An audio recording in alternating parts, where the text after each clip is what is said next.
શિખામણ એ સત્ય છે જેને લોકો ક્યારેય ધ્યાનથી નથી સાંભળતા, અને વખાણ એવો દગો છે કે જેને લોકો સંપૂર્ણ ધ્યાનથી સાંભળે છે.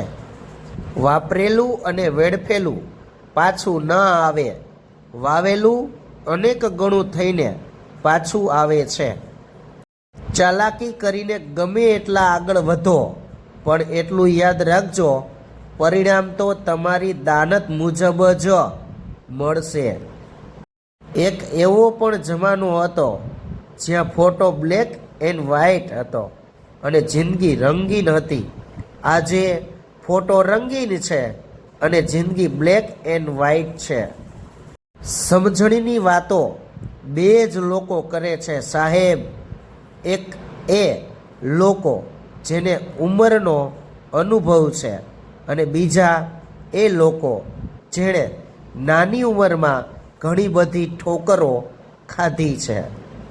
પોતાના માટે નહીં તો એ લોકો માટે સફળ થાઓ જે લોકો તમને નિષ્ફળ જોવા માગે છે. ખરાબ લાગે તેવું સાચું કહી દો, પણ સાચું લાગે તેવું જૂઠું ક્યારેય ન બોલો. યાદ રાખજો, શબ્દ શણગારી પણ દે છે અને સળગાવી પણ દે છે. ચૂપ રહેવાની આદત ક્યારેક ક્યારેક સામેવાળાને વધારે બોલવાની તાકાત આપે છે.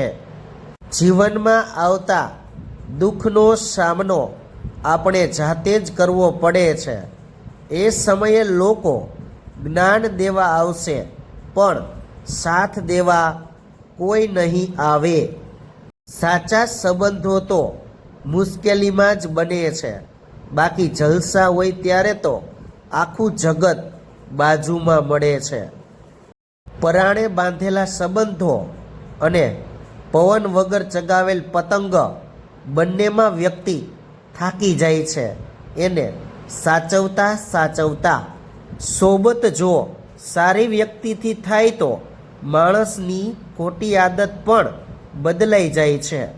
સોય માત્ર લાગવાનું કાર્ય કરે છે, પરંતુ દોરાનો સાથ મળતા જ જોડવાનું કાર્ય કરવા લાગે છે. અહીં માણસનું કોઈ મહત્ત્વ નથી, માણસનો સમય કેવો ચાલે છે એનું મહત્ત્વ છે.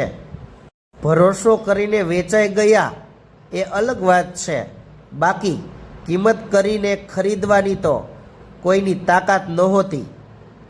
કઈ વાતનો ઘમંડ છે ના કરો, તકદીર બદલાતી રહે છે. આઈનો તો એનો એ જ રહે છે, પણ તસવીર બદલાતી રહે છે. ગમે તો શેર કરજો મિત્રો.